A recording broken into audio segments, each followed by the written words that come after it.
வணக்கம். Amazon, Flipkart, Meesho மாதிரியான e-commerce தளங்களில் வீட்டில் இருந்தபடியே குறைந்த முதலீட்டில் உங்களுடைய பொருட்களை விற்பனை செய்யணுமா? நமது இ-காம் மாஸ்டர் கட்டண வகுப்பில் அதற்கான முழு தகவல்களும் எளிய தமிழில் வீடியோ வடிவில் உங்களுக்கு கிடைக்கும். மேலும் உங்களது சந்தேகங்கள் மற்றும் கேள்விகளுக்கான பதில்கள் நமது வாட்ஸ்அப் குழுவின் மூலமாக உங்களுக்கு உடனுக்குடன் தெரிவிக்கப்படும். கட்டண வகுப்பில் இணைய உடனே தொடர்பு கொள்ளவும். அனைவருக்கும் வணக்கம். இ-காமர்ஸோட இந்த வீடியோவில் நம்ம எதை பற்றி பார்க்க போகிறோம் அப்படின்னா, ஹவுஸ் ரெண்ட்டுக்கு 18% ஜிஎஸ்டி. இதில் நிறைய கன்ஃபியூஷன்ஸ் இருக்குது, நிறைய வீடியோஸ் யூடியூப்பில் இருக்குது. இருந்தாலும் இன்னும் நிறைய பேருக்கு பார்த்தீங்கன்னா இது தெளிவாக புரியல. ஏன் அப்படின்னா, யூடியூப்பில் எக்ஸ்பிளைன் பண்ணியிருக்கவங்களாம் மோஸ்ட்லி இந்த ஒரு சார்ட்டை வச்சு தான் எக்ஸ்பிளைன் பண்ணியிருப்பாங்க. அதில் forward charge mechanism, reverse charge mechanism, registered, unregistered நிறைய டெக்னிக்கல் டேர்ம்ஸ் இருக்கும். அதனால் உங்களுக்கு புரியாமல் இருந்திருக்கும். நான் உங்களுக்கு எளிமையாக புரிகிற மாதிரி தெளிவாக சொல்கிறேன். இந்த வீடியோவை ஒரு செகண்ட் கூட ஸ்கிப் பண்ணாமல் முழுசாக பாருங்கள். அப்போ தான் இதை பற்றி முழுசாக உங்களால் புரிஞ்சிக்க முடியும்.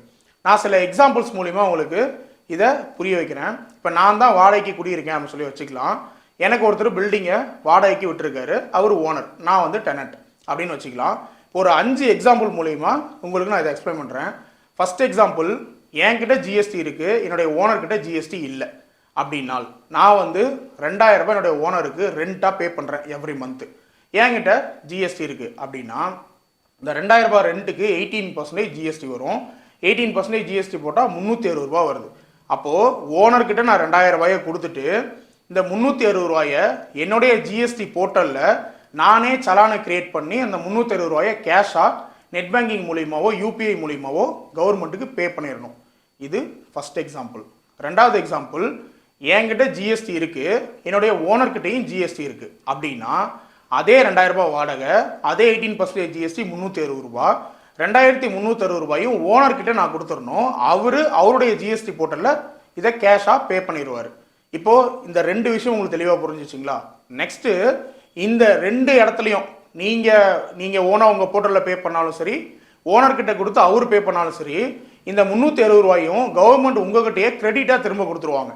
அதாவது எலிஜிபிள் ஐடிசின்னு ஒன்று இருக்கும். அந்த ஐடிசியில் பார்த்தீங்கன்னா நீங்கள் கேஷாக பே பண்ணிடுவீங்க நெட் பேங்கிங் மூலியமா, யூபிஐ மூலியமா. அதை அப்படியே அதே மாதம் 360 ரூபாய் கிரெடிட்டாக உங்களுக்கு திரும்ப கொடுத்துருவாங்க. இதில் என்ன லாபம் அப்படின்னு கேட்டிங்கன்னா, கவர்மெண்ட்டுக்கு கேஷ் போகும், கேஷ் போயிட்டு ஏற்கனவே இருக்கக்கூடிய கிரெடிட்ஸை வந்து நமக்கு சேஞ்ச் பண்ணி கிரெடிட்டாக திரும்ப கொடுப்பாங்க. அந்த கிரெடிட்டை வச்சு நம்ம திரும்ப கவர்மெண்ட் டேக்ஸ் பே பண்ணுறதுக்கு பயன்படுத்திக்கலாம். இப்போ நிறைய பேருக்கு பார்த்தீங்கன்னா எவ்ரி மந்த்து ஜிஎஸ்டி அமௌண்ட் அதிகமாக இருக்கும், கிரெடிட் கம்மியாக இருக்கும். அப்போ நெட் பேங்கிங் மூலியமாக எக்ஸ்ட்ரா காசு பே பண்ணுவோம் இல்லையா? இப்போ ஒரு 2000 ரூபா ஜிஎஸ்டி கட்ட வேண்டியிருக்கும், 1000 ரூபா தான் கிரெடிட் இருக்கும், மீதி 1000 ரூபாய் நம்ம கேஷாக கட்டுவோம். அப்போது நம்ம நெட் பேங்கிங் மூலியமாக தான் போட்டு கட்டி ஆகணும். இப்போ இந்த 360 ரூபா மாதம் நம்ம கேஷாக போடுறோம்ல, அந்த கிரெடிட்ஸை மாதம் நம்ம ரிசீவ் பண்ணிக்கலாம். அது ஒரு பேலன்ஸ் மாதிரி நம்மக்கிட்ட இருக்கும். அதை யூஸ் பண்ணி நம்மளோட டேக்ஸை பே பண்ணிக்கலாம். எப்படி பார்த்தாலும் இது நஷ்டம் கிடையாது. ஆனால் ரெகுலர் பிஸ்னஸ் இல்லாமல் கம்மியாக பிஸ்னஸ் பண்ணுறவங்களுக்கும், நில் ஃபைலிங் பண்ணுறாங்கல்ல, அவங்களுக்கும் இது மேபி நஷ்டமாக இருக்க வாய்ப்பு இருக்குது. அப்போது நீங்கள் பே பண்ணக்கூடிய இந்த 360 ரூபா உங்களுக்கு கிரெடிட்ஸாக, ஐடிசியாக அதே மாதம் உங்களுக்கு திரும்ப கிடச்சிரும். இப்போ இதுக்கு டேர்ன் ஓவர் லிமிட் ஏதாவது இருக்கா? இப்போ நான் வந்து வீட்டை வச்சு தான் எடுத்திருக்கேன். நிறைய பேர் வந்து நான் வீட்டை வச்சு எடுத்திருக்கேன், நான் கடையை வச்சு எடுத்திருக்கேன், அப்போ கடைக்கு அப்ளிகபிளா, வீட்டுக்கு அப்ளிகபிளா, இந்த குழப்பங்கள்லாம் வரும். இந்த 2 சினாரியோலையும் ஜிஎஸ்டி உங்ககிட்ட இருக்குது அப்படின்னாவே அது கமர்ஷியல், அவ்வளோதான். நீங்கள் வந்து நான் ஜிஎஸ்டி எடுத்து வச்சுட்டேன் ஆனால் பிஸ்னஸ் பண்ணலை அப்படின்னா அக்செப்ட் பண்ண மாட்டாங்க. நீங்கள் ஜிஎஸ்டி எடுத்துட்டீங்கல்ல, இந்த ப்ராப்பர்ட்டி வச்சு தான் ஜிஎஸ்டி எடுத்திருக்கீங்க, அப்போது இது கமர்ஷியல் தான். ஓகேங்களா? அது வந்து வீடு தான், அது கமர்ஷியலாக வந்து டேக்ஸ் பே பண்ணலை, அது கமர்ஷியலாக வந்து இபி பே பண்ணலை, அந்த விதமான எந்த எக்ஸ்ப்ளனேஷனும் கிடையாது. நீங்கள் ஜிஎஸ்டி அந்த ப்ராப்பர்ட்டியில் எடுத்துட்டிங்கனாவே அது கமர்ஷியல் பர்பஸ்னு ஆயிரும். நீங்கள் குடி இருந்தாலும் சரி, நில் ஃபைல் பண்ணாலும் சரி, 40 லட்ச ரூபாய்க்கு மேலே டேர்ன் ஓவர் பண்ணாலும் சரி, 40 லட்ச ரூபாய்க்கு கீழே டேர்ன் ஓவர் பண்ணாலும் சரி, குவார்டர்லி ஃப்ரீக்வன்சியில் இருந்தாலும் சரி, அப்போயும் நீங்கள் மாதம் ரெண்டு கொடுத்தாகணும். அப்போ 3 மாதத்தோட ஃபைல் பண்ணும்போது 3 மாதத்துக்கு சேர்த்து நீங்கள் என்ன பண்ணி தான் ஆகணும், இதை கட்டி தான் ஆகணும். அப்போது நீங்கள் ஜிஎஸ்டின்னு வச்சுருந்தீங்கன்னாவே இந்த 2 எக்ஸாம்பிள்ஸ்குள்ளே எதுலையா ஒன்றில் நீங்கள் வந்தீங்க அப்படின்னா இதை நீங்கள் பே பண்ணி தான் ஆகணும். பே பண்ணிவிட்டு அதை நீங்கள் கிரெடிட்ஸாக ரிசீவ் பண்ணிக்கலாம். ஓகே, அடுத்தது, இப்போ நான் வந்து அடிஷ்னல் பிளேஸாக 2-3 இடத்துல என்னுடைய வேர் ஹவுஸை வச்சுருக்கேன். இப்போ அமேசானில் வேர் ஹவுஸ் வச்சுருக்கோம் இல்லையா? அமேசான் வேர் ஹவுஸ் நம்ம ப்ராடக்ட்டை வச்சுருப்போம், அந்த அட்ரஸை நம்மளுடைய ஜிஎஸ்டி ஆட் பண்ணியிருப்போம். அதுக்கு இது பொருந்தாது, அதுக்கு ஜிஎஸ்டி வராது. ஏன் அப்படின்னா வேர் ஹவுஸ் பார்த்தீங்கன்னா ஷேர்டு, அது ரெண்டட் கிடையாது, அதனால் அது இதில் வராது. சில பேர் என்ன பண்ணியிருப்பாங்க அப்படின்னா தங்களுடைய பிஸ்னஸையே நிறைய இடத்துல பண்ணிகிட்டு இருப்பாங்க. நிறைய ஊரில் பார்த்தீங்கன்னா ஊரில் இருந்து பொருளை அனுப்பிச்சிட்டு இருப்பாங்க, இ-காமர்ஸில் அனுப்பிச்சிட்டு இருப்பாங்க, இல்லை ஆஃப்லைனே வச்சு செல் பண்ணிட்டு இருப்பாங்க. அவங்களாம் பார்த்தீங்கன்னா அடிஷனல் பிளேஸ் ஆஃப் பிஸ்னஸ் அப்படிங்கிற இடத்துல பார்த்தீங்கன்னா 2 அட்ரஸ் எக்ஸ்ட்ரா ஆட் பண்ணி வச்சிருப்பாங்க. அந்த 2 அட்ரஸ் ஒருவேளை ரெண்டட் அட்ரஸாக இருந்துச்சு அப்படின்னா அந்த 2 ப்ராப்பர்ட்டிக்கு நீங்கள் ரெண்டல் அக்ரிமெண்ட் போட்டிருப்பீங்கல்ல, அந்த ரெண்டல் அக்ரிமெண்ட்டில் எவ்வளோன்னு நீங்கள் ரெண்ட் மென்ஷன் பண்ணியிருக்கீங்களோ அந்த ரெண்டுக்கு 18% ஜிஎஸ்டியை ஃபாலோ பண்ணி ஆகணும். இதே ஓனராக இருந்தால் இந்த ஓனர்கிட்டே நீங்கள் கொடுக்கணும். அதுக்கு வேறு ஓனராக இருந்தால் அந்தந்த ஓனர்கிட்ட ஜிஎஸ்டி இருந்துச்சுன்னா நீங்கள் அவங்ககிட்ட கொடுத்துடணும். இல்லை அவங்ககிட்ட ஜிஎஸ்டி இல்லைனா இந்த முதல் சினரியோவில் நான் சொன்னேன்ல, நீங்களே உங்களுடைய போர்ட்டலில் போய் பே பண்ணணும் அப்படின்னு, இந்த 3 அட்ரஸுக்கும் சேர்த்து நீங்கள் என்ன பண்ணணும் அப்படின்னா நீங்களே பே பண்ணுற மாதிரி வரும். இது ரொம்ப ரொம்ப முக்கியமான விஷயம். ஓகேங்களா? அப்போது உங்களுடைய ஜிஎஸ்டி சர்டிஃபிகேட்டில் நல்லா பார்த்துக்கோங்க, அடிஷ்னல் பிளேஸுங்கிற இடத்துல ஏதாவது அட்ரஸ் ஆட் பண்ணி வச்சுருக்கீங்களா அப்படின்னு.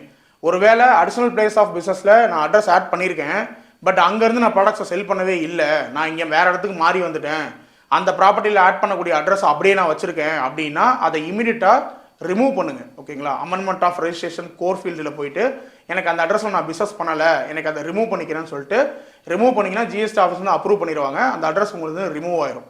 ஓகேங்களா? அதை வச்சுக்கிட்டே நீங்கள் வந்து நாங்கள் பிஸ்னஸ் பண்ணலை, நான் அதுக்கு வந்து ஜிஎஸ்டி கட்ட மாட்டேன்னு சொல்ல முடியாது. அப்படி பண்ணாமல் இருந்தீங்கன்னா அதை கூடிய சீக்கிரம் அமெண்ட்மெண்ட் போட்டு ரிமூவ் பண்ணிக்கோங்க. இப்போ இந்த 2 எக்ஸாம்பிள்ஸும் உங்களுக்கு தெளிவாக புரிஞ்சிருக்கும். 3வது பார்த்தீங்கன்னா உங்ககிட்ட ஜிஎஸ்டி கிடையாது, உங்கள் ஓனர்கிட்ட ஜிஎஸ்டி இருக்குது. இப்போது இந்த ப்ராப்பர்ட்டியை நீங்கள் பிஸ்னஸ்க்காக பயன்படுத்துகிறீங்க, உங்கள்கிட்ட ஜிஎஸ்டி இல்லை, ஆனால் நீங்கள் வேறு ஏதாவது ஒரு பிஸ்னஸ் பண்ணுறீங்க. இப்போ நீங்கள் வாட்ஸ்அப்பு, ஃபேஸ்புக், இன்ஸ்டா மூலிமா சாரீஸ் வந்து விற்கிறீங்கன்னு வச்சுக்கலாம், ஜுவல்லரி விற்கிறீங்கன்னு வச்சுக்கலாம், வீட்டிலேருந்தே விற்கிறீங்க, இந்த வீட்டிலேருந்து தான் விற்கிறீங்க, ஆனால் அந்த வீட்டில் நீங்கள் ஜிஎஸ்டிலாம் எடுக்கல, உங்கள்கிட்ட ஜிஎஸ்டியும் இல்லை அப்படின்னாலும் உங்கள் ஓனர்கிட்ட ஜிஎஸ்டி இருக்கு இல்லையா, உங்கள் ஓனர்கிட்ட ஜிஎஸ்டி இருக்கிறதுனால 2000 ரூபாய் ஜிஎஸ்டிக்கு 360 ரூபா எக்ஸ்ட்ரா நீங்கள் அவர்கிட்ட கொடுத்தாகணும். அப்போது 2360 ரூபாயை நான் கொடுக்கணும் அவர்கிட்ட. அவர் வாங்கி அவருடைய போர்ட்டலில் இந்த 360 ரூபாய் கேஷாக பே பண்ணிடுவார். எனக்கு அது கிரெடிட்டாக திரும்ப கிடைக்காது, ஏன்னா என்கிட்ட தான் ஜிஎஸ்டியே இல்லையே. ஜிஎஸ்டி இருந்தால் தானே எனக்கு கிரெடிட்டாக திரும்ப கிடைக்கும். நான் ஜிஎஸ்டி இல்லாமல் பிஸ்னஸ் பண்ணிகிட்டு இருக்கேன், அப்போ எனக்கு அது திரும்ப கிடைக்காது. ஒருவேளை என்கிட்ட ஜிஎஸ்டி இல்லை, நான் வந்து பிஸ்னஸ்லாம் பண்ணலை, குடியிருக்கேன், அவ்வளோதான், நான் வேலைக்கு போயிட்டு வந்துட்டு இருக்கேன், நான் குடியிருக்கேன், ஓனர்கிட்ட ஆனால் ஜிஎஸ்டி இருக்குது அப்படின்னா நீங்கள் அந்த 18% ஜிஎஸ்டி கொடுக்க தேவையில்லை, 2000 ரூபா மட்டும் பே பண்ணால் போதும். 4th எக்ஸாம்பிள் பார்த்தீங்கன்னா என்கிட்டையும் ஜிஎஸ்டி இல்லை, ஓனர்கிட்டையும் ஜிஎஸ்டி இல்லை, 2 பேர்த்துலையுமே ஜிஎஸ்டி இல்லை. இப்போது இந்த ப்ராப்பர்ட்டியில் அதே பிஸ்னஸை நான் பண்ணுறேன், நான் வந்து வாட்ஸ்அப், ஃபேஸ்புக், இன்ஸ்டாகிராம் மூலிமா நான் சாரீ விற்றுட்ருக்கேன் அப்படின்னா நான் வந்து 18% ஜிஎஸ்டி கொடுக்க தேவையில்லை. ஒருவேளை நான் ரெசிடென்சியல் பர்பஸ்க்காக இந்த பில்டிங்கை பயன்படுத்திட்டு இருக்கேன் அப்படின்னாலும் அப்பையும் தேவையில்லை. ஸோ உங்ககிட்டையும் ஜிஎஸ்டி இல்லை, உங்கள் ஓனர்கிட்டையும் ஜிஎஸ்டி இல்லை அப்படிங்கும்போது உங்களுக்கு ரெண்ட்டுக்கான 18% ஜிஎஸ்டி அப்ளிகபிளே ஆகாது. இப்போ இந்த ஜிஎஸ்டி எங்கே அப்ளிகபிள் ஆகும்னா 2 பேர்த்துல யாராவது ஜிஎஸ்டி இருக்கும்போது தான் இது பிரச்சனை. உங்ககிட்டையும் ஜிஎஸ்டி இல்லை, ஓனர்கிட்டையும் ஜிஎஸ்டி இல்லை அப்படின்னா எங்கேயுமே உங்களுக்கு ரெண்ட்டுக்கு 18% ஜிஎஸ்டி அப்ளிகபிள் ஆகாது. 5வது எக்ஸாம்பிள் பார்த்தீங்கன்னா ஓனர்கிட்டையும் ஜிஎஸ்டி இல்லை, உங்ககிட்டையும் ஜிஎஸ்டி இல்லை, ஆனால் ஓனர் வந்து 18% ஜிஎஸ்டி கொடுன்னு கேட்குறாரு. இது வந்து சில இடங்கள்ல நடக்குது. இது என்ன அப்படின்னு பார்த்தீங்கன்னா உங்ககிட்ட ஜிஎஸ்டி இல்லை, ஓனர்கிட்டையும் ஜிஎஸ்டி இல்லைன்னா இந்த ரெண்டுக்கு 18% ஜிஎஸ்டியே கிடையாது. ஆனால் உங்களுடைய ஓனர் வந்து ஒரு 10 வீடு இல்லைன்னா 20 வீடு வாடகை விட்டுருக்காருன்னு வச்சுக்கலாம். அவரோட வாடகை மூலிமா வரக்கூடிய இன்கம் ஒரு வருஷத்தில் 20 லட்சத்தை தாண்டுது அப்படின்னு வச்சுக்கலாம்.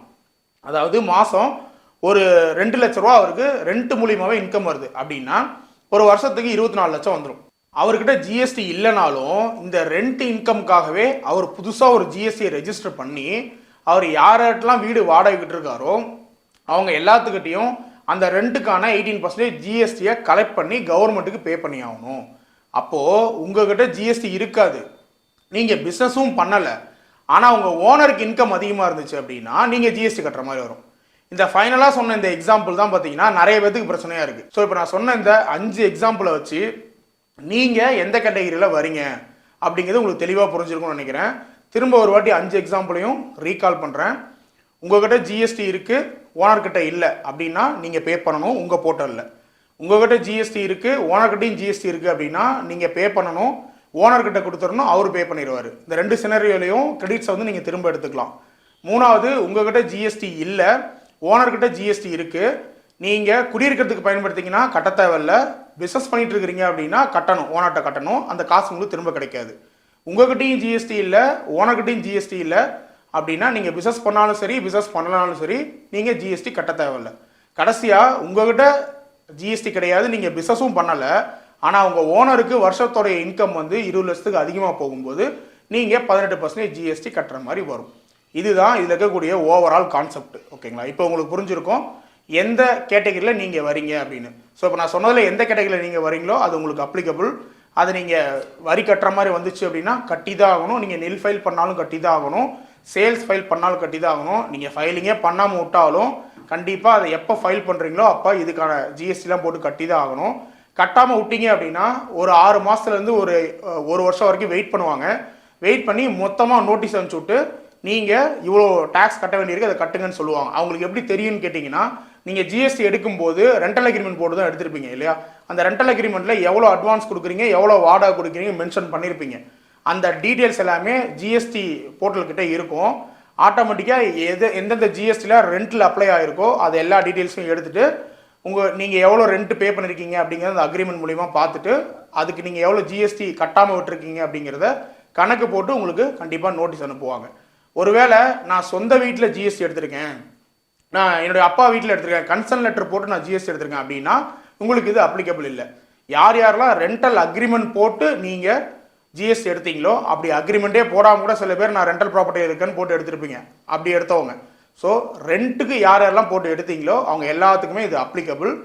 ஓன் பில்டிங்லேயோ இல்லை என்ஓசி வாங்கியோ நீங்கள் எடுத்திருந்தீங்க அப்படின்னா நாட் அப்ளிகபிள். இந்த வீடியோ கண்டிப்பாக உங்களுக்கு யூஸ்ஃபுல்லாக இருந்திருக்கும் அப்படின்னு நினைக்கிறேன். அடுத்த வீடியோவில் பார்க்கலாம். நன்றி, வணக்கம்.